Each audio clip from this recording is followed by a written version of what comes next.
greet you all in the name of our Lord and Savior Jesus Christ. Yesterday, when I was ministering from the Word of God, I had no plans to come today again. But it is God's will that I should come again. And I think many of you were praying for that. From yesterday, I was praying what to say, because it's not that there is nothing to say. The problem is there is a lot to say. And the other problem is how to present it. Okay, because if I preach and you don't understand, there is no use of it. So I was praying about it, and God gave me a guidance only around 12 o'clock today, Indian time, 12 o'clock. Okay, so I thank God for that. Well, let me continue with the Word of God. Yesterday, from where I left, I want to pick it up. Yesterday, I was talking about the provision of God, how God provides for us. And I told you about his provision even before we were born, how he provides. And during our life, and most importantly, he has made all provision for us for the eternal life. Okay, and yesterday I talked to you about the importance of the eternal life. Well, fine. And the illustration that I have taken was about the parents and the children. I took that illustration to explain the biblical truth to you.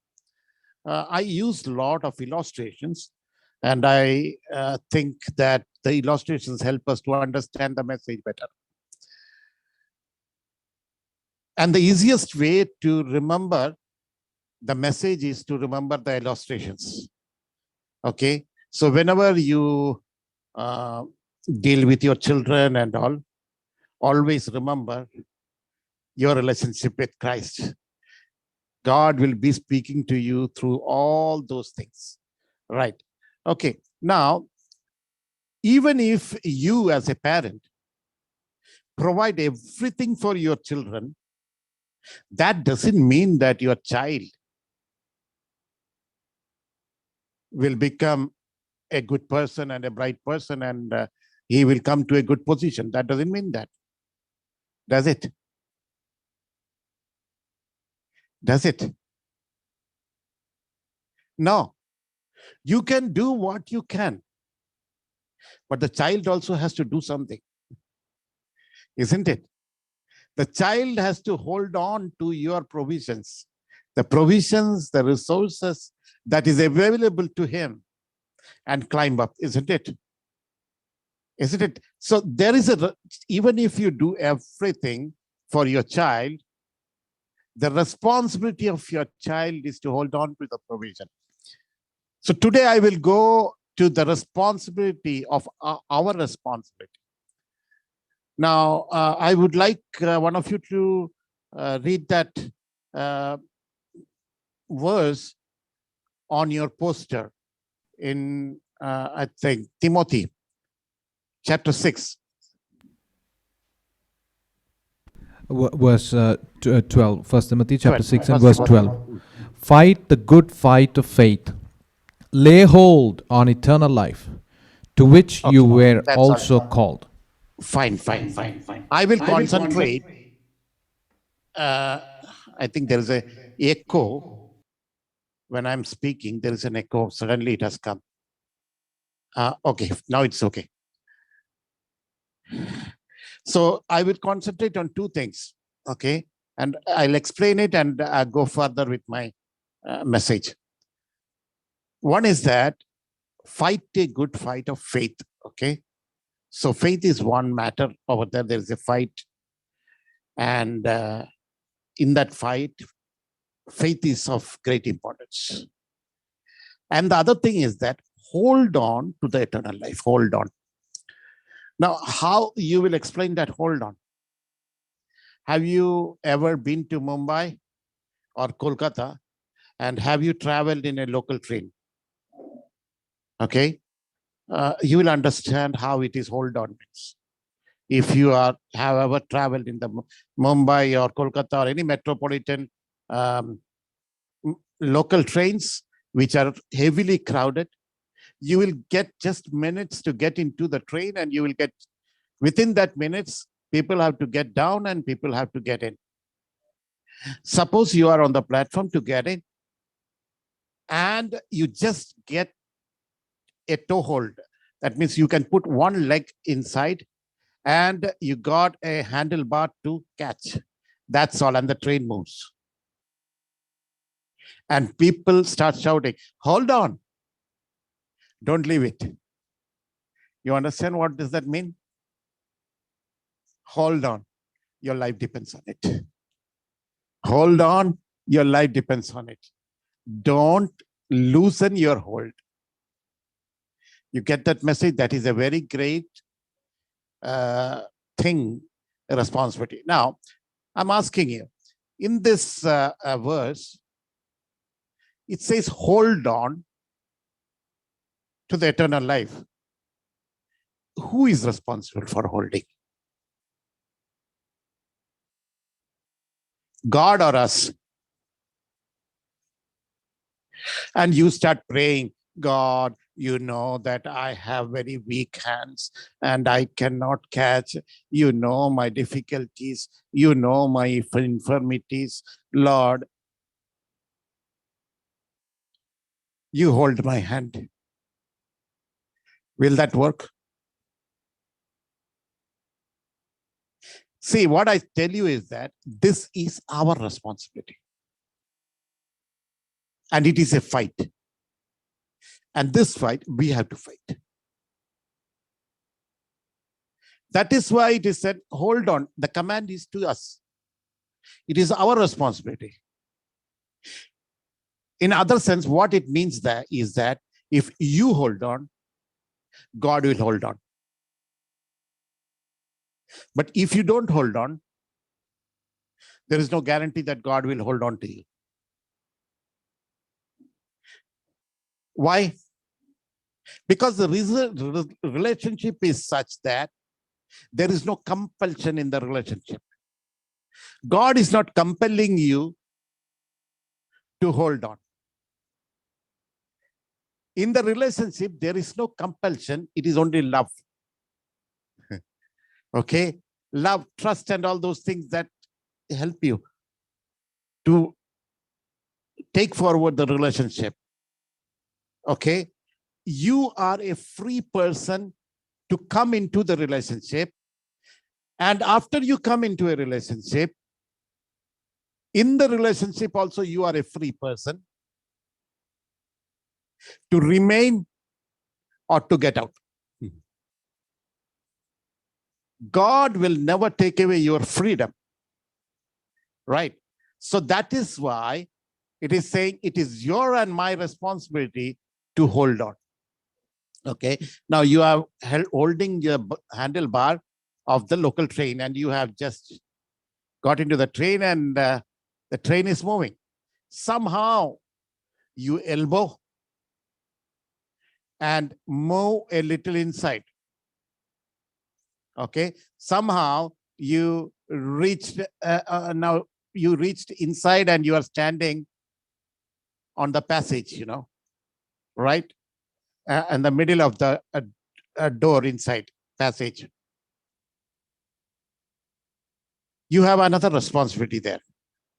This responsibility is to remain there. Okay. Why? Because after a few minutes, the train will stop in the next station. The moment the train stops in the next station, there will be a very big push from the inside and you will be pushed outside. And if you are not taking care, even they will push you out of the station. You will be shouting, my train, my train, my train. But within no time, you will be outside the station. You understand? Now that is what it is talking about, the fight of faith. There is a fight. And the fight is to remain there. What is that fight? First, you should understand what are the forces that is pushing you out, and what are the forces that push you in. There are forces that push you out, and there are forces that push you in. If you understand these forces, you can utilize these forces accordingly and remain there. I'll tell you how. You are standing in the middle of the passage. You ask the person on your right, where are you getting down? He will say, next station. You will tell, come this side, I'll go that side. You move right. Okay. You ask the next person on your right, where are you getting down? Next station. Okay. You come to my left, I'll go to your right. Slowly, slowly, you move to the side. And give passage for the people who are pushing out, going out. Give room for them, give way for them. Don't allow them to push you out. You go to the side. Okay? Within seconds, all will go out. The moment they go out, you jump to the middle. Then the other push will come from outside. People will be climbing in, and they will push you inside, and you are secure. You get me? You get me? See, now your journey for the eternal life. What is your enemy? Who is your enemy? Don't blame Satan, okay? Poor fellow, many a times he's not responsible for many things, and we blame him for everything. The main enemy is ourselves. Okay, and if you read Romans 8, there it is, if you are led by the flesh, you will die. It is death. If you are led by the Spirit, then you will be living. You will get life. Just a minute. Huh? Sandeep.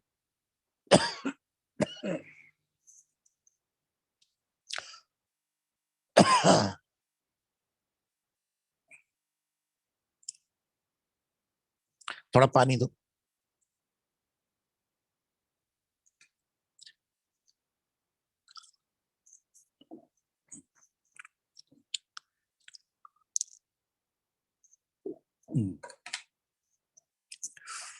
पैर भी ठीक कर दो. बस ठीक है.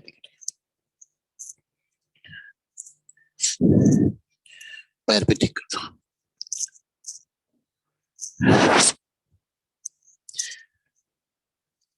Here it is mentioned, it is flesh, I think. I don't remember the exact words. Romans chapter 8 must be, I think, 5. Can anybody read 5, 6? नीचे वाला भी मोड़ो.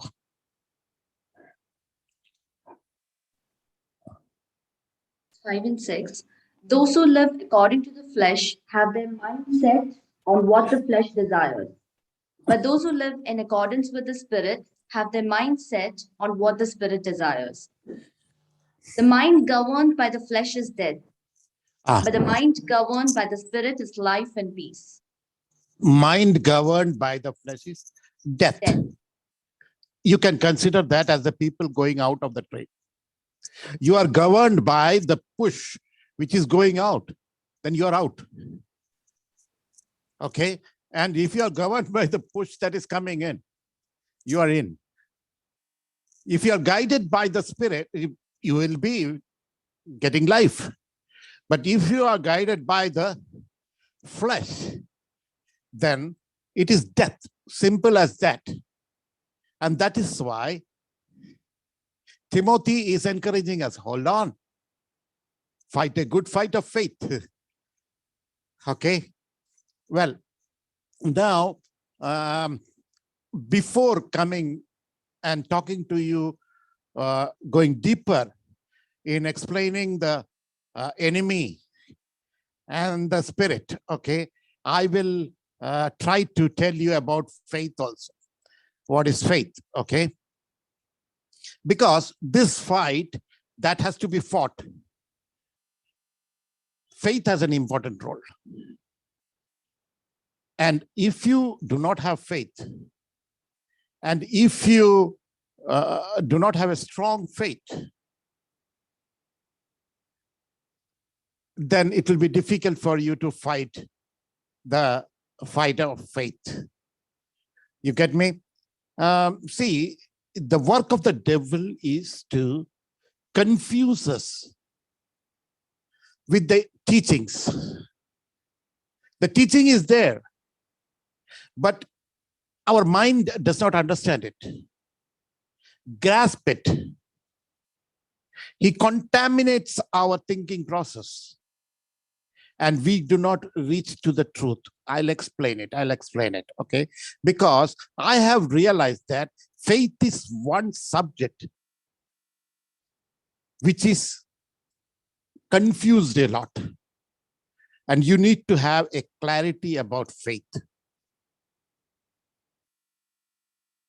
Belief is not faith.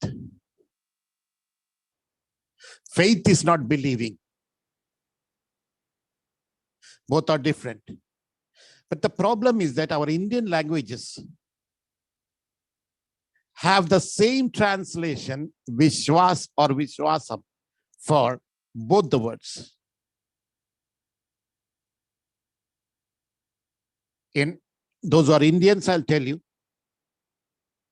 faith in Malayalam or Hindi or Bengali or any language, it is Vishwas or Vishwasam. Believe, that is also Vishwas or Vishwasam. While studying, we may study it differently. But when it comes to practical application, we confuse it. And like a doctor doing the operation, there are different kinds of scissors and knives and everything. When he operates, he has to use the exact one, isn't it? If he uses the wrong one, maybe there will be some problem.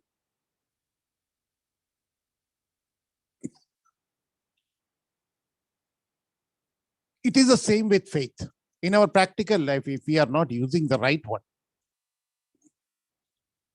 we will fail in our application. Now I'll explain more, okay? I'll go deeper into that. Suppose you are believing everything that is written in the Bible. Suppose you believe all the biblical doctrines. Okay?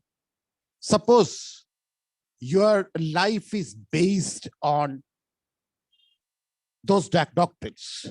You believe that those biblical doctrines and all are true. You consider it as true, and your life is based on that truth.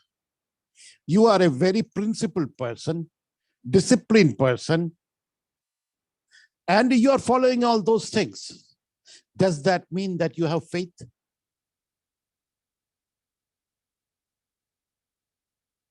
My question is, does that mean that you have faith? People will tell that he's a good Christian. People will tell that he's a very good religious man. People may not be able to find fault with you because you have based your life on truth. Well, let me tell you, every man, every person have some beliefs, and their life is based on their beliefs. And when it comes to the, these things, those people who live by their beliefs and all, they are religious people. Okay?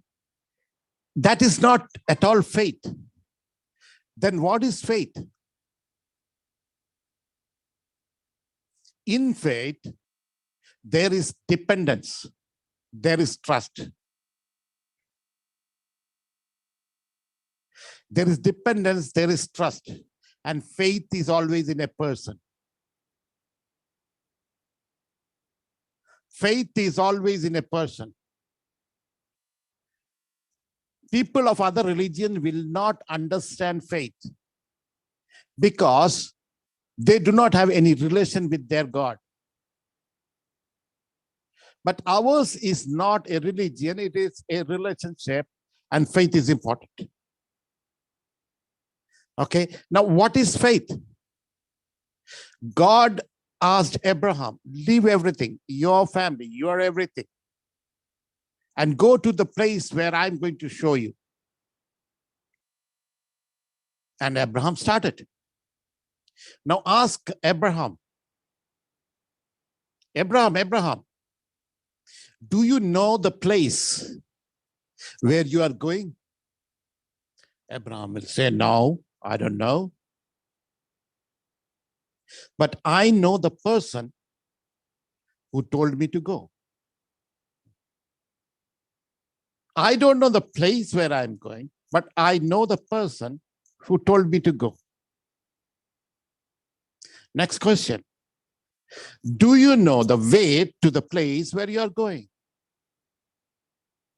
Again, the answer is no, I don't know. And I don't have to know. Because I know the person who told me to go. Next question. How are you so sure that you will not lose your way?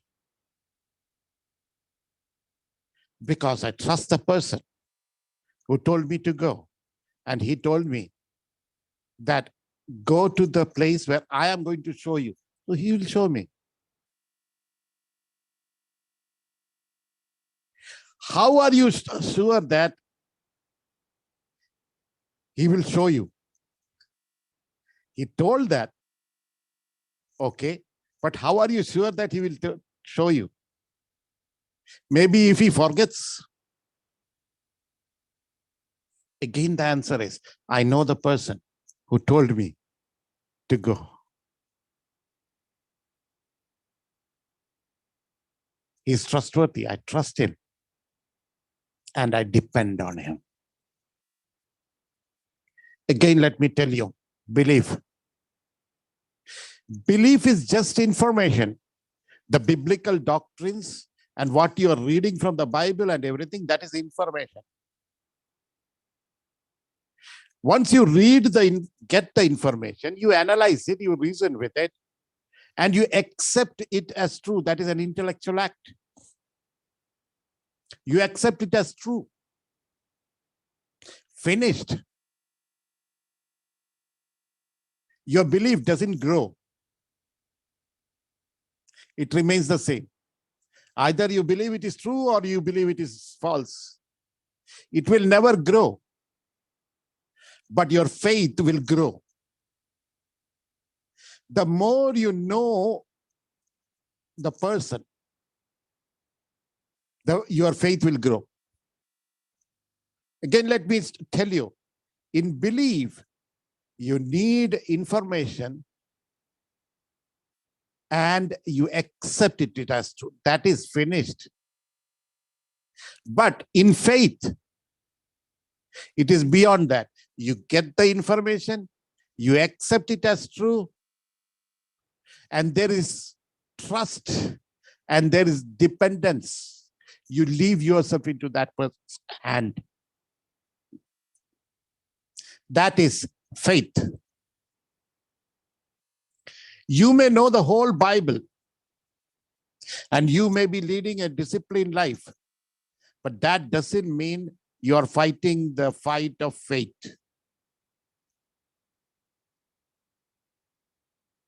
In the fight of faith, you may not know how to fight. You may not know a lot of things, but you will be doing one thing. You will be holding on by faith to the person, as Abraham was telling, I know, I know, I know, I know, I know, I know. The bondage between the two people is the knowledge they have with each other. Suppose an unknown person comes to your house and they saying, okay, you are going to your home, okay, for a month vacation. Allow me to stay in your house.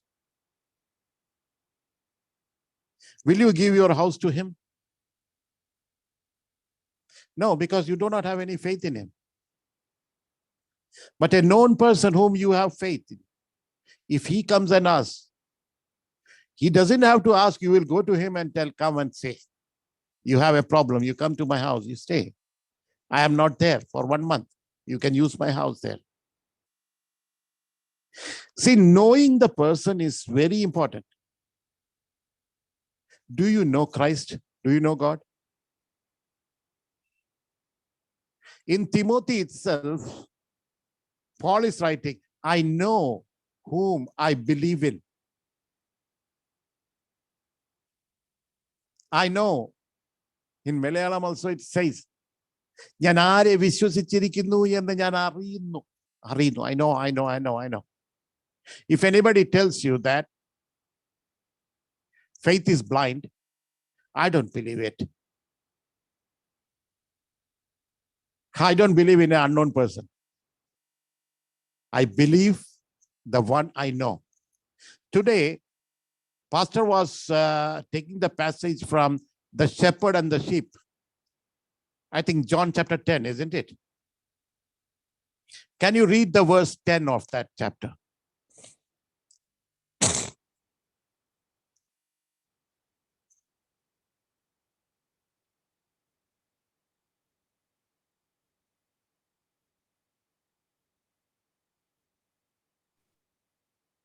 Then Simon Peter, who had a sword, drew it. No. John chapter 10. The Verse shepherd and 10. the sheep. Yeah, verse 10. The thief does not come except to steal and to kill and to destroy. I have come that they may have life and that they may have it more abundantly. I am the good shepherd. The good shepherd gives his life for the sheep. Read on.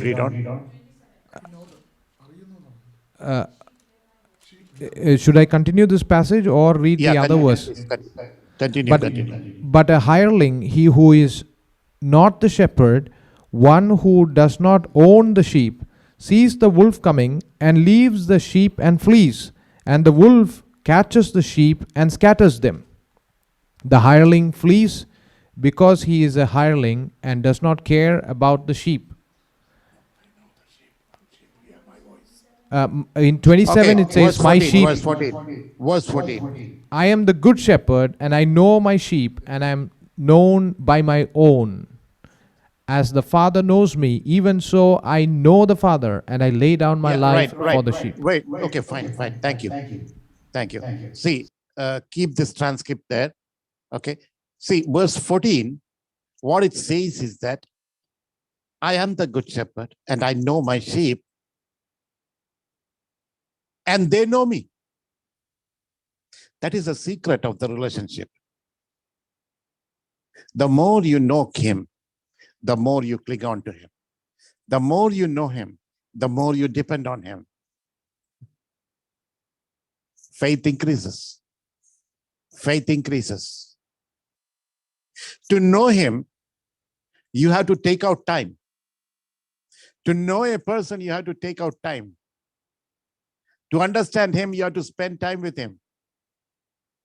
The more you know him, you will cling on to him. And then again, verse 15, what he says is that the depth of that knowledge, just see what is the depth of, as I know my Father. And as the Father knows me, even so I know the Father, and I lay down my life for the sheep. So here he's comparing, as I know the Father and the Father knows me. As the Father knows me and I know him. In the same way, 14 and 15 together you have to read. I Okay? am the good shepherd, and I know my sheep, and I am known by my own. As the Father knows me, even so I know the Father, and I lay down my life for the sheep. Right. Think about it, the depth of knowledge of each other. We may not have that much knowledge about Christ, but our life experiences are the ones that bring us nearer to him and help us to know him. Now, faith is not believing. Now you understand what is faith? Faith is not believing. Faith is knowing him, understanding him, trusting him, and depending on him. It is directly in relation with you and your God. It's a relationship. But believing doesn't have to have a relationship there.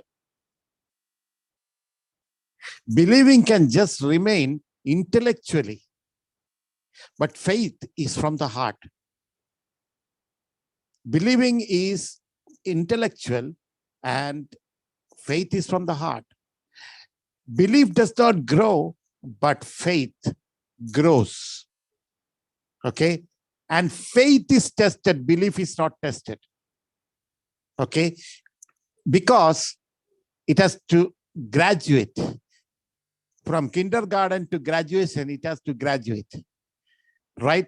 And God gives us life experiences. He allows tests in our life to strengthen the faith so that we can fight with this faith and remain and hold on to the eternal life. You get me what I'm saying? Okay. Now, I told you there is another danger in our spiritual field, you know.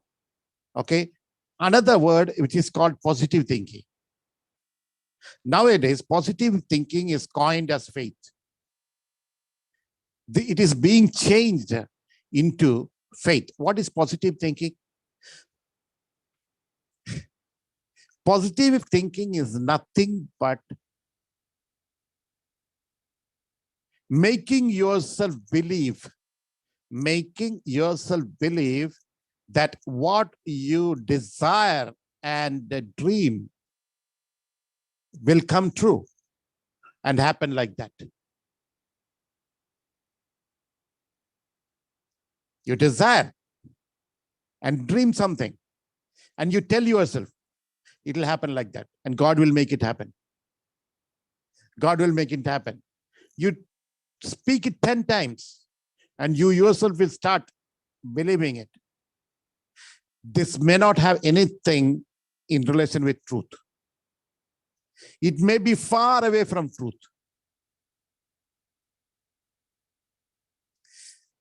Believe the truth. Your positive thinking should not become your belief. Maybe people will come and say, believe. Be very cautious. You should examine what you believe. You should not believe any rubbish. Your positive thinking should never become your beliefs. You understand? Your beliefs should be the truth. And your faith should be in God. Okay? These things you should take care. Because in the fight, if you are using the wrong scissors, wrong tool, if you are fighting with positive thinking, you may fall. If you are fighting with beliefs, you may fall. But this fight is a fight of faith, and you have to use the right tool there. Okay, fine. Okay, now I'll go more deeper to that. Now I'll talk to you about the forces that is pushing you out and the forces that is putting you in.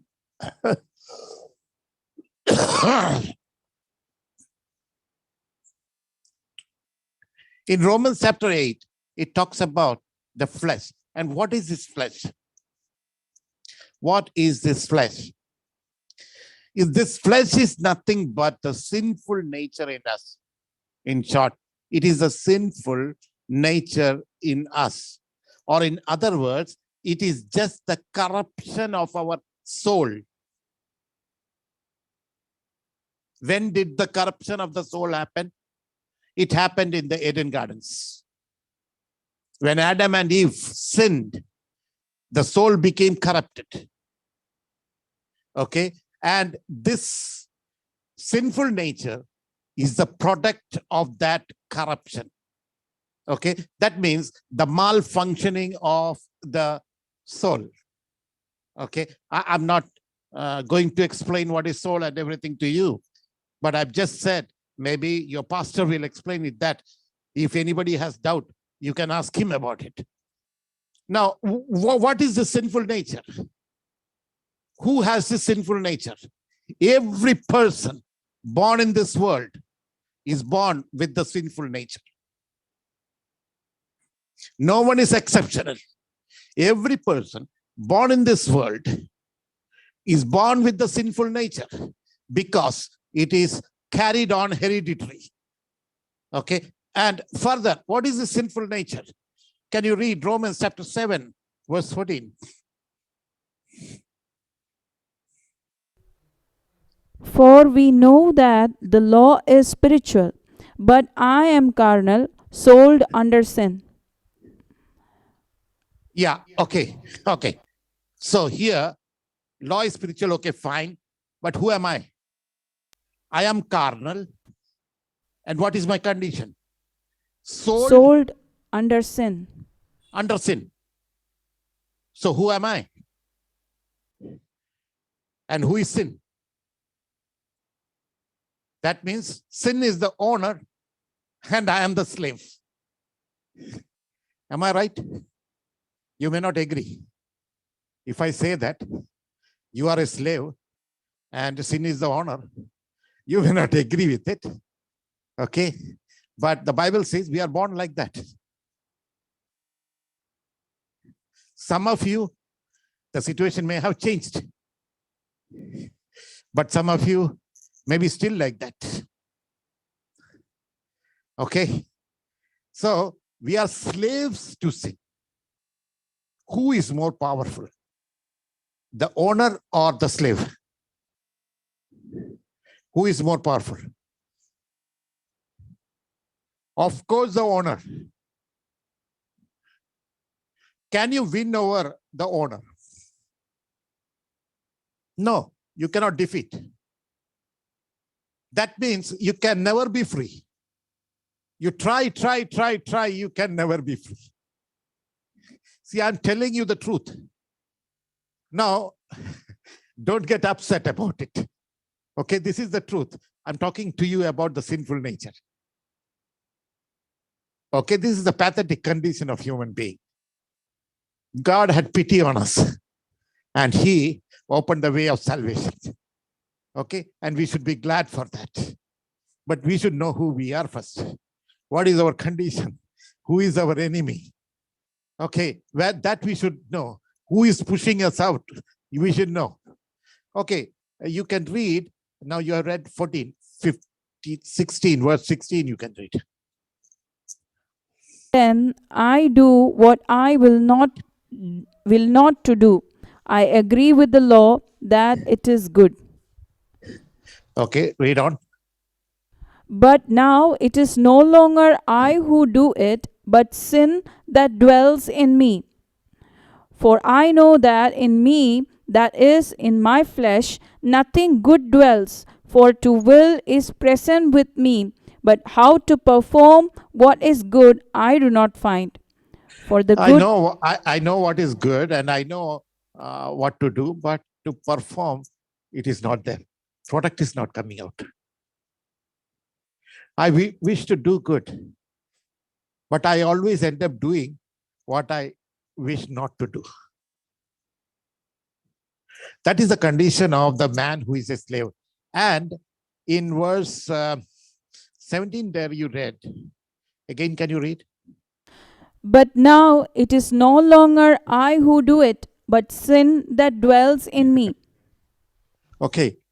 So you are not in command of the things that you are doing, because the person who is controlling you, he is doing the thing. In fact, he's making you do the things. They're in quarrel between husband and wife. Well, I'm not naming all those things. Okay. You don't decide to do it.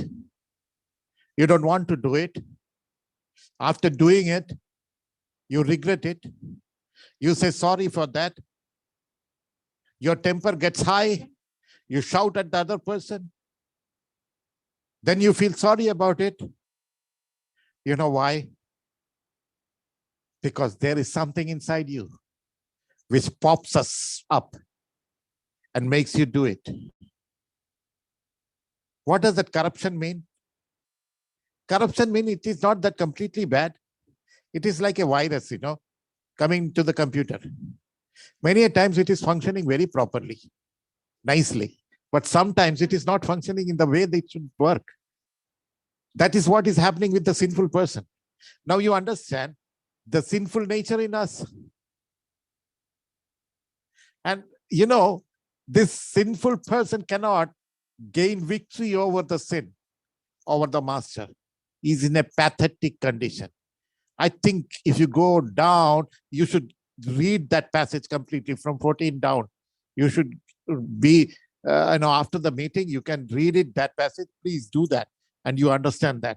The pathetic condition of the human being. But in the end, the summary is given. 28, I think, 24 or something. O wretched man that I am, who will deliver me from this body of death? That's all. Oh, wretched man I am. Helpless man I am. You may be an educated person. You may be a rich person. Maybe you will be having the biggest four-wheel drive with you. Whatever it is, you are not your own honor. Sin is your honor. And he is making you do it. You are a slave. And in that condition, you are a wretched man. We should understand that. Wretched man, wretched man, wretched man, wretched man. That is the condition. And in the fight for you to hold on to the eternal life, this sinful nature is fighting on inside you. You became a child of God, but still the sinful nature is present in you, which Romans chapter 8 calls it as the flesh, and it tries to control you and lead you. Well, now in this fight, how to hold on? Two things has to be, you have to take care. Number one, you have to get into the trade. You have to get into the trade. And in the spiritual sense, it says you have to be in Christ. For those who are in Christ is a new creation. Okay? That's what I'm saying. In Christ, you have to be in Christ, in Christ, in Christ. Consider it as the hospital. You get admitted. You cannot be an outpatient, you have to be an inpatient. You have to get admitted to the hospital called in Christ. Okay, number one, you have to have a relationship, right?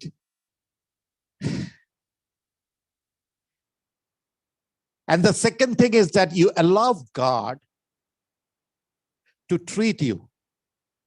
Allow God to treat you, to operate on you, to remove the cancer called the sinful nature from you. You have to allow that. You have to allow that. In the salvation is in 3 stages. Salvation is in three stages.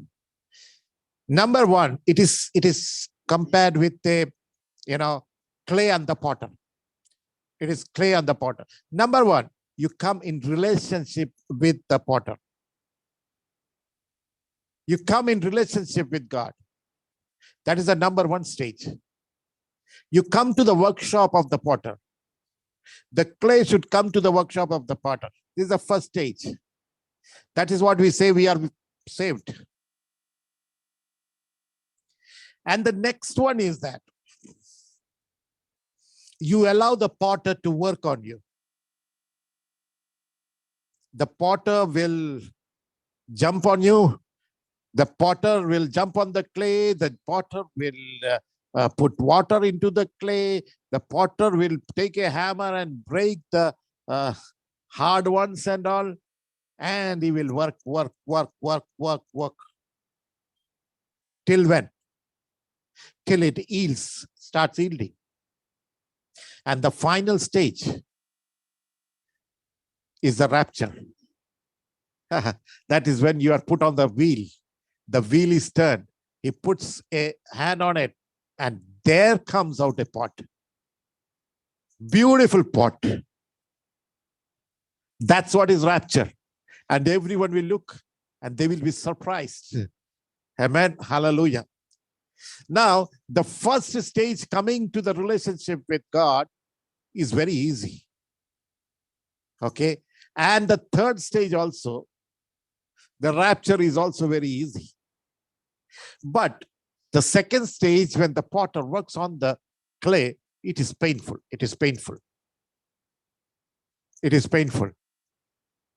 Can you read a verse? Romans chapter 8, verse 16, I think.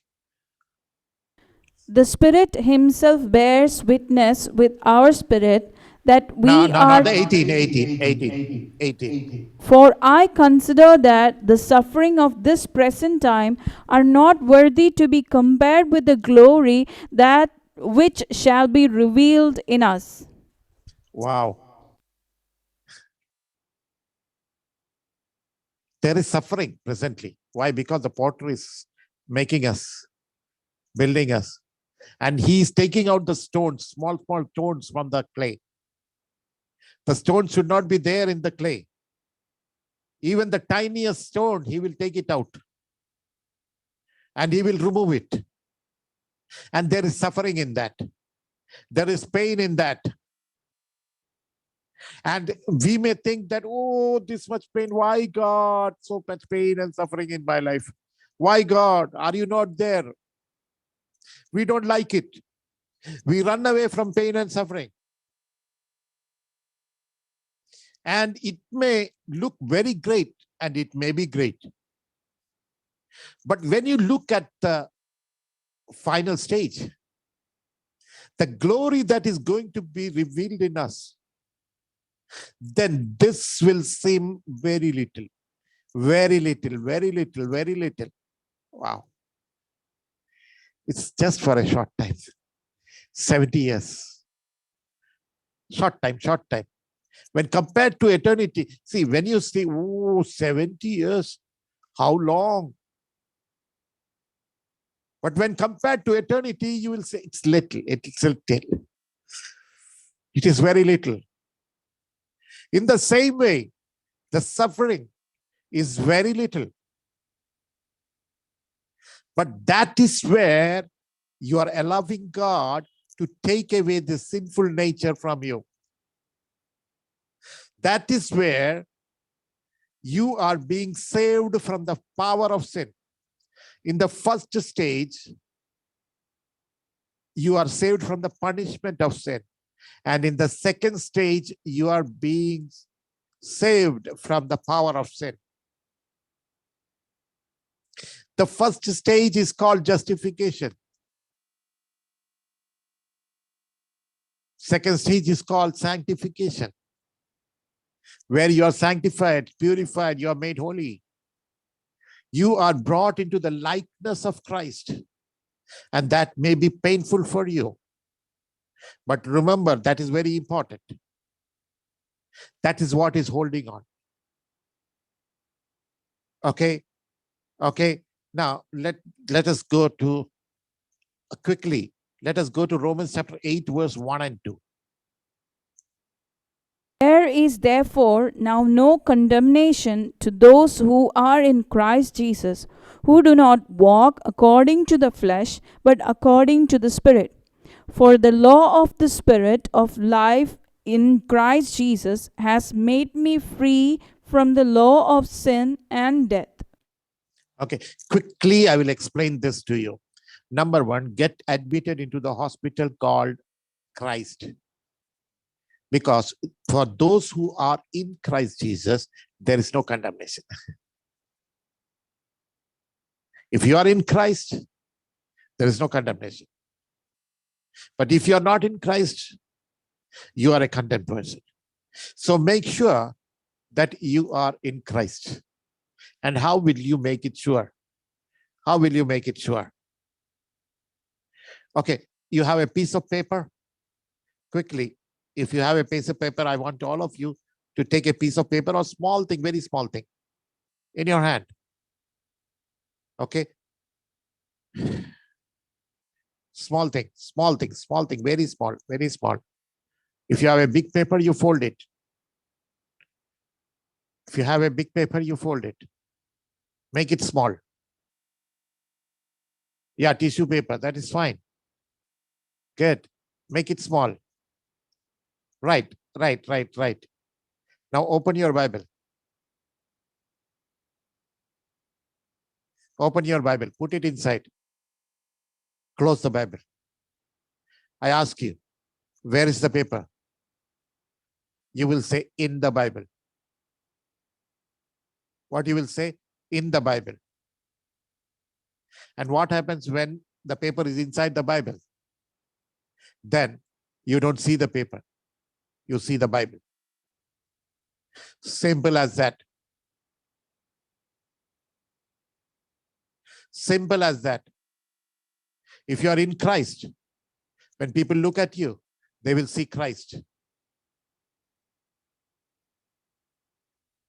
They will see Christ. But if they are seeing you, that means you are not in Christ. If people are seeing your nature, your behavior, that means you are evident. Your personality is evident. You are being seen. You get me? But if you are hiding in Christ, Christ will be seen in you. The love, the peace, the joy, the qualities of God, those things will reflect out of you. The grace of God will reflect out of you. I'm not telling anything, which is unbiblical to you. I'm just telling you the true facts very simply. Very straightforward, I'm putting it up. Just look at yourself. Look at your behavior and everything. Who is being seen? Okay, ask your wife, whom do you see? Do you see Christ in me? Ask your husband, do you see Christ in me? They will tell you who you are. Simple as that. Now, how do we become in Christ? This is the second question, because that is also, see, I'm talking about everything very practical things. Okay. How you can be in Christ. See, if you have a slit like a pocket, you can put the paper inside your pocket and you can say that, I am inside. Suppose you are that piece of paper, okay? Or in the swimming pool, you dive into the water. I am in the water because it is a liquid and you can go in. But Christ is not like that.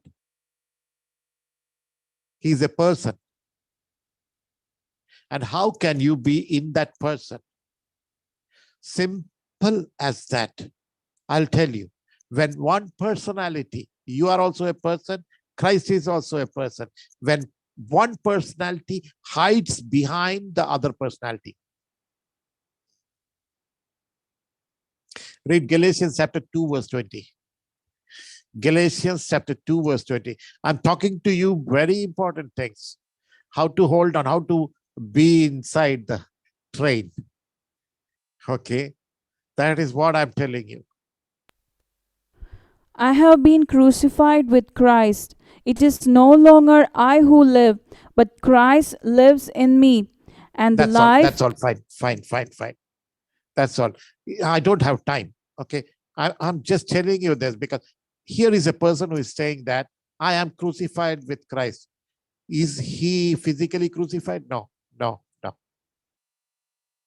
But what he's telling is that I am crucified with Christ. I no longer live. Christ lives in me.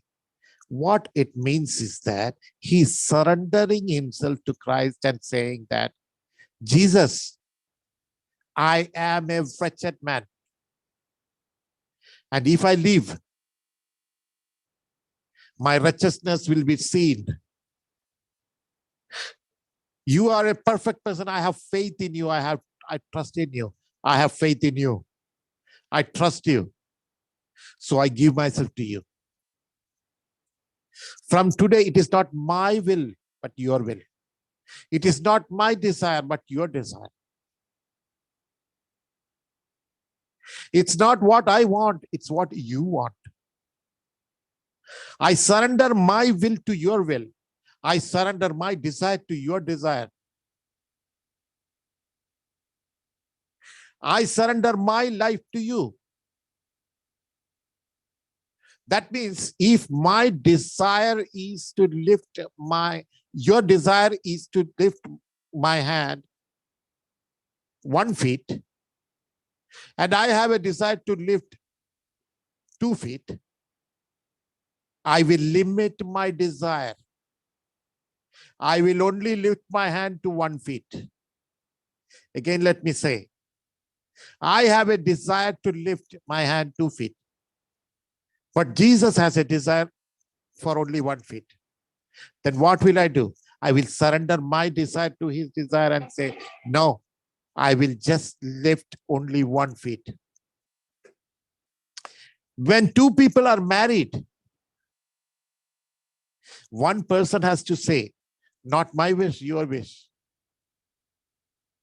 But if both say my wish, then you will know what will be the situation in that family. You understand? But if you say, one person says, it's not my wish, but your wish, then they are one. One person hides behind the other person. You ask the wife, will you do this? She will say, Achaya ni ishtavalla. My husband doesn't like it. Maybe she likes it, but she will not do it because her husband doesn't like it. Her desire, her will, everything is surrendered behind the other person. This is what is happening. I am crucified with Christ. I no longer live. Christ lives in me. Your surrender to Christ should be like a death. Actually, you will be living in Christ, but to the outside world, you will be dead. That means if Christ is this room, I will stay in this room. Outside people will not see me at all. For the outside people, I am dead. But inside Christ, I am alive. And wherever I go with the room. I go with Christ. That is what is becoming in Christ. That is admitted, making an impatient. For there is no condemnation for those who are in Christ Jesus. Are you in Christ? Are you in Christ? This is a big question. Jesus is the way and there is no other way. If you are not in Christ, make sure you are in Christ today. If you are not able to say, Jesus, I'm crucified with you. I no longer live, but you live in me. If you are not able to say this, that means you do not have faith in Christ. And if you have faith in Christ, you will trust him. You will depend on him, and you will be glad to give yourself to his hand. You will never doubt it. You will not ask, oh, I have to completely give me. You will not ask that question. You will not have any answer, any hesitation. Like Abraham was asked, go to the place where I'm going to show you. He immediately got out. No question asked. The person who says that I have been crucified with Christ, I no longer live in him, he lives in me. You ask him, why you are doing this? I trust him. I am better in him than outside.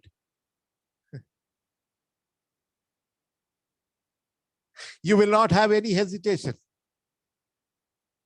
to have a death-like surrender. In Romans chapter 6, verse, I think 5, it says, if you die, you will live. And if you don't die, you will not live. What does that mean? Yeah. Romans chapter 6, verse 5.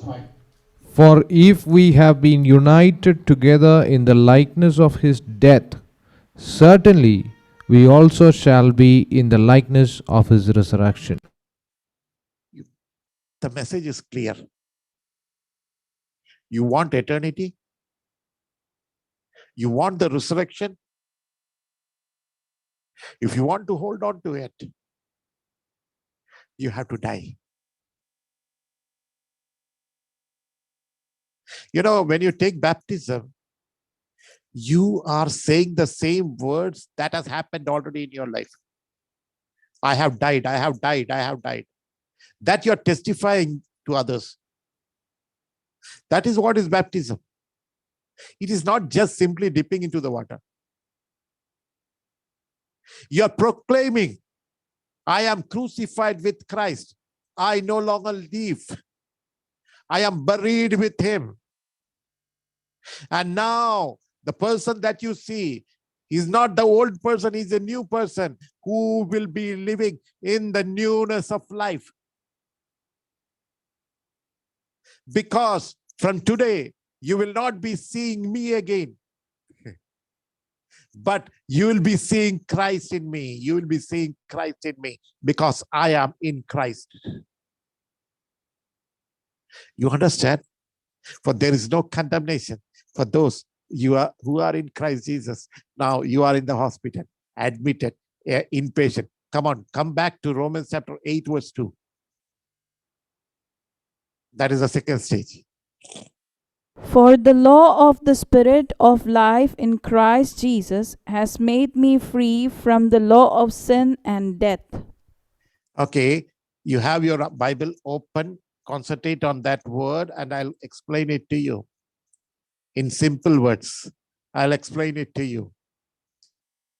Okay, suppose you are a cancer patient and sinful nature is that cancer. And let me tell you, sinful nature is more dangerous than the cancer. And to hold on to the eternal life, you have to be operated upon. The name of the hospital you are admitted in is in Christ. And the scissors used for the operation is the law of the Spirit.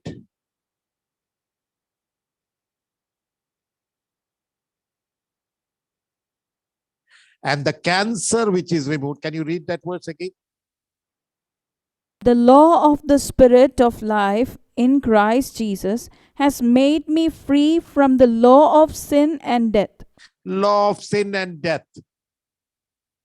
That is a sinful nature. The law of sin and death. That is being operated by the law of the Spirit. And this is done only in one hospital, that is called in Christ. Once you become in Christ, As the potter works on the clay, these operations start. And let me tell you, this doctor, Jesus Christ, will not remove the whole thing once for all. Sanctification is a continuous process.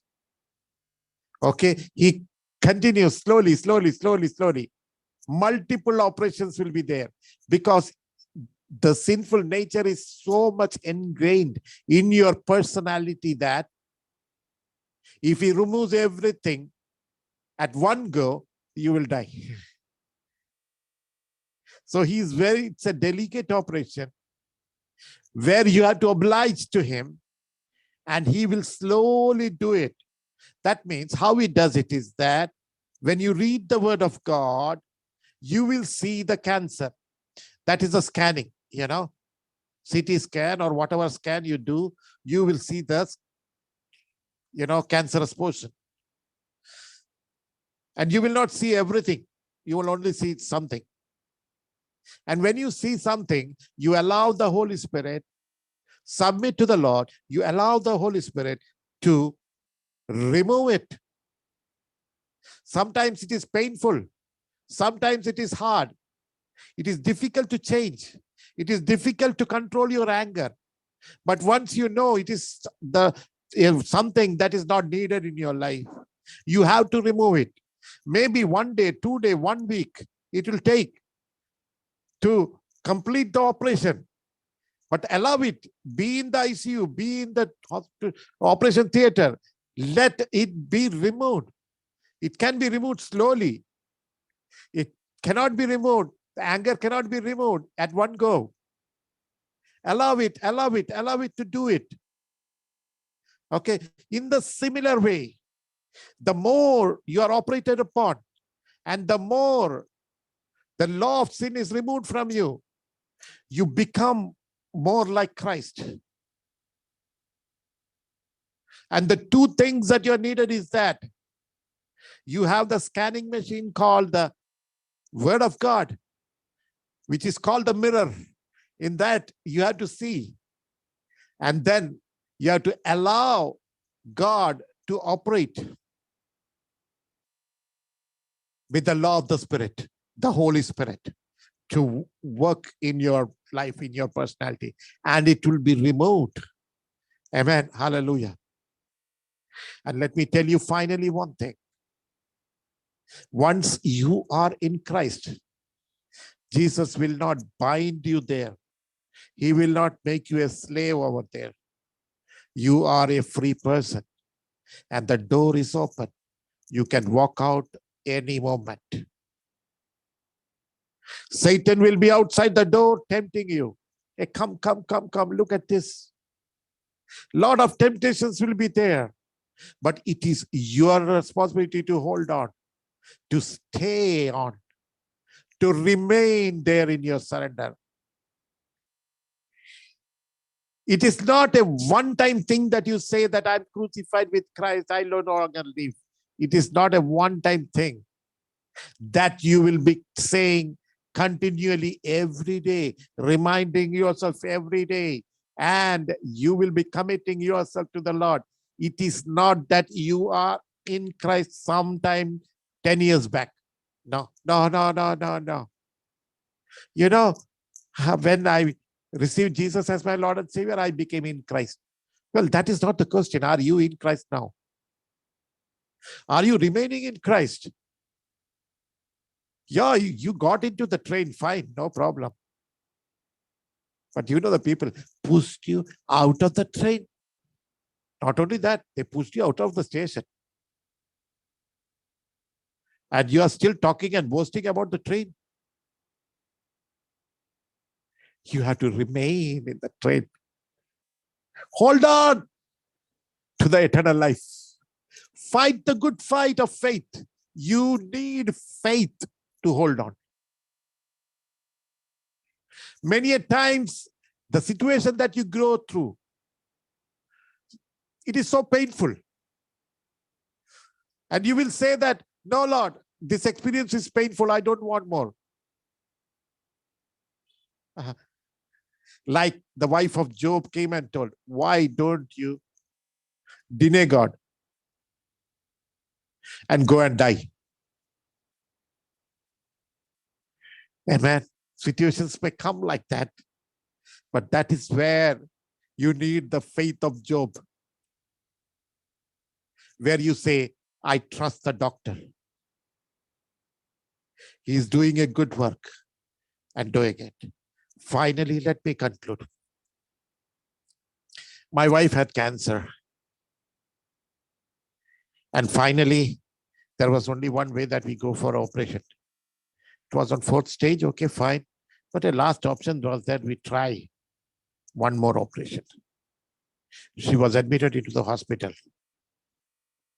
And the doctor operated on her. Finally, the doctor said, yeah, we have removed a major portion of the cancerous thing, but little remains there. And she died. Do not allow anything to remain in you. Ask God to remove everything. Do not allow anything to remain in you. Allow God to remove everything, because that little may grow up and you will be dead. Hold on. Be careful. Be in Christ. And one day, when the trumpet blows, those who are dead in Christ will resurrect. And we who are in Him, living in Him, will be transformed and will be caught up with Him in the mid-sky. So let us hold on to the eternal life and remain in Christ. May God bless you with this verse. Amen. Thank you. We surrender before the word that we have heard. Hallelujah, hallelujah, hallelujah, hallelujah.